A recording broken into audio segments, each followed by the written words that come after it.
réussis pas, même si je les réalise pas, je me les rêver. Vous avez besoin de bouger. Oui, Pourquoi est-ce que vous avez acheté de la terre alors? On dirait au contraire que vous avez tellement besoin de vous fixer. c'est le complexe. C'est complexe. J'ai besoin de penser que j'ai un endroit fixe où je pourrais me retirer un jour. Oui. Et puis je me dis, il arrivera un moment où je me retirerai, mais dans le fond de moi-même, je me dis, à 80 ans, je mourrai sur la scène, ou plus tard. Oui, ça a été votre grande hantise, ça, pendant longtemps, avoir de la terre, avoir Oui. quelque chose sous les pieds. C'était une mentalité d'émigré ou quoi? Oui, enfin, de toute manière, dans ce métier, on est toujours un petit peu un immigrant. On va de ville en ville tous les jours, on connaît surtout les hôtels. Alors on se fait des appartements, on y met énormément de jolies choses, et puis on ne les voit jamais. Alors la seule chose qui nous appartient vraiment, c'est la voiture. Oui. C'est pourquoi je pense que les acteurs changent tellement de voiture. Oui. Oui. Mais on dirait aussi que vous avez essayé toute votre vie d'échapper à la pauvreté. Vous n'avez jamais été pauvre, finalement, vous n'avez jamais été un besoin. Mais on a l'impression que l'argent tient un très grand rôle dans votre vie, que vous avez besoin de sentir cette sécurité.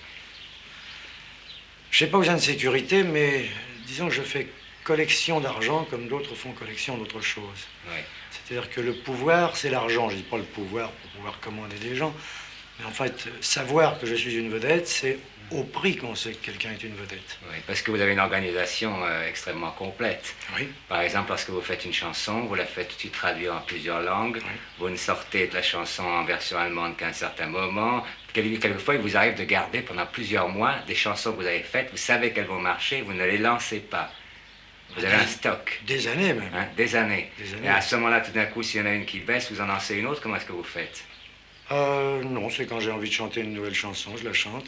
Mais en fait, je ne pense pas que c'est pour une autre raison que pour de l'orgueil. Oui. Je suis très orgueilleux et j'aime que mes chansons soient traduites avec les phrases telles que je les apporte dans la chanson. Parce que c'est drôle de faire de la poésie comme vous le faites et d'avoir l'air de vous en servir comme des actions en bourse.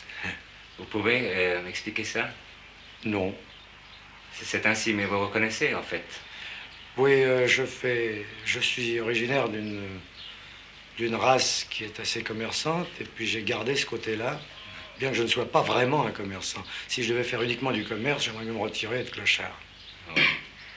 Un jour, vous m'avez dit que ce qui comptait pour vous dans votre métier, c'était de le faire totalement. Oui. Et ça veut dire beaucoup de choses, parce que il me semble qu'en ce moment, le métier d'acteur, le métier d'homme de spectacle, si vous voulez, c'est beaucoup déprécié. Les acteurs sont très souvent des acteurs honteux, comme des gens qui croient en Dieu, mais qui se trouvent chez les athées, disent, vous savez, j'y crois en Dieu, mais pas tellement, et qui quand même font le signe de croix dès qu'ils sont seuls. Est-ce que vous ne croyez pas que c'est très grave que les acteurs aient perdu le sens du spectacle, le sens d'être eux-mêmes un spectacle? Est-ce que vous l'avez constaté aussi? Oui, je pense que c'est très grave. Je pense qu'il faudrait penser que cabotin n'est pas un mot péjoratif. Nous sommes tout de même des cabotins. Mais pourquoi est-ce qu'à votre avis, certains acteurs, je ne dis pas qu'ils ont honte d'être acteurs, ils sont ravis, s'ils étaient autre chose, ils seraient très malheureux, mais ils ont cette espèce de distance qu'ils prennent, ils ont toujours un peu de s'excuser d'être acteurs, sauf entre eux, bien sûr, sauf les mauvais. Je ne sais pas. Oui. Je ne sais pas du tout. Moi, en tout cas, je suis très heureux comme ça. Oui. Et quand on me demande quel est votre métier, j'en dis 3 ou 4. Oui. Faire votre métier totalement, ça veut tout dire. Ça veut dire non seulement vous agiter, ça veut dire travailler, car vous travaillez beaucoup.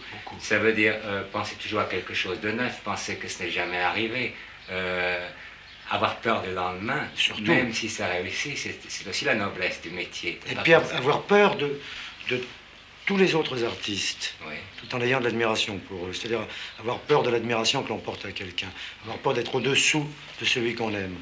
Oui.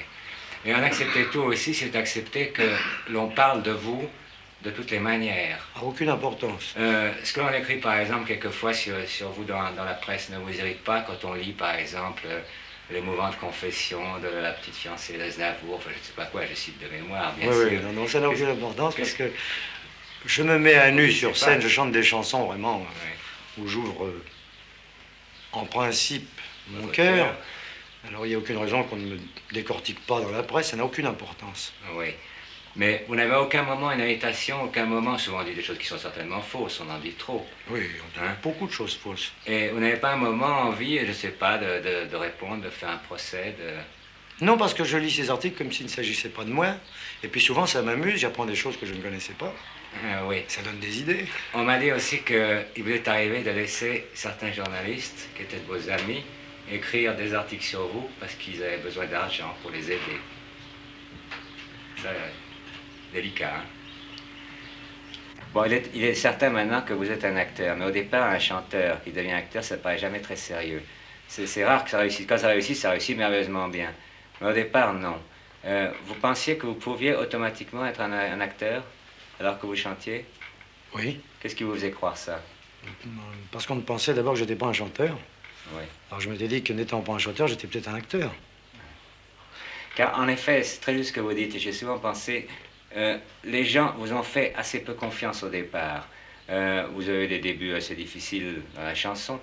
Lorsque vous êtes mis à chanter, on a dit c'est très joli ce qu'il écrit, mais pourquoi est-ce qu'il les chante? Oui. Hein, vous vous souvenez? Oui, je m'en souviens très Vous bien. avez gardé ces articles-là? Oui, oui, j'ai deux bouquins d'articles, et Ouais. souvent écrits par le même. Oui, en général, ça se passait comme ça, oui. Et après, lorsque vous êtes devenu acteur, on a dit c'est très bien, cet homme qui chante si merveilleusement bien, pourquoi est-ce qu'il se mêle, est-ce qu'il n'en regarde pas? Non, Moins, non, non? on m'a rien dit quand j'ai commencé une Vous carrière avez eu peur d'acteur. ce coup-là? Je sais pas ce qui s'est passé, mais là où j'avais eu des articles affreux, du point de vue chanteur, du point de vue acteur, on m'a toujours un peu encensé, peut-être un peu trop. Ouais. Tandis que on m'a aidé en me disant que j'étais mauvais dans la chanson. Vous pensez que c'est une aide, la critique? La Enfin, mauvaise critique a été une aide. je parle pas de la critique professionnelle, les remarques que l'on peut faire. Non, mais la critique est une aide. Pour moi, ça a été une aide parce que j'ai eu les dents très longues après ça. Je me suis dit, ils veulent pas l'admettre, moi j'y crois, il va falloir qu'ils y croient aussi. Mais comment est-ce que vous pouvez concilier le fait que vous êtes orgueilleux, comme vous l'avez dit, et d'accepter les conseils que l'on peut vous donner? C'est pas les conseils que je prenais, c'est la rage que je prenais. Oui. Et cette rage s'exerçait comment? Vous la gardiez à l'intérieur de vous-même, vous disiez, vous rentriez chez vous, serriez les dents, vous vouliez plus voir personne. Oh non, pas du tout. Je me disais, voilà, ce monsieur ou cette dame n'aime pas ce que je fais, ou dit du mal de moi. Ouais. Le meilleur moyen de lui faire beaucoup de mal, ce n'est pas de le frapper ou de dire du mal d'elle. Ouais. C'est de faire quelque chose de mieux de ce que j'ai fait jusque-là, et ça lui fera beaucoup plus de mal encore. Une très bonne chanson, ça fait énormément de mal à un détracteur. Ouais. Comment est-ce que vous pourriez vous définir? Vous regardez de l'extérieur, vous voyez, vous dites... Je suis une colère ambulante. Je suis toujours en colère. Quand c'est pas après quelqu'un, quand c'est pas après une chose qui me déplaît, c'est après moi-même. Mais je suis toujours en colère. C'est pas une colère méchante, mais j'en ai besoin. J'ai besoin de me sentir en colère pour pouvoir avoir la force de continuer. Parce que souvent, je me dis, avec ce que j'ai fait, je pourrais m'arrêter, prendre un mois de vacances, ou 2 mois de vacances, ou 6 mois de vacances, et en fait, j'en ai pas envie.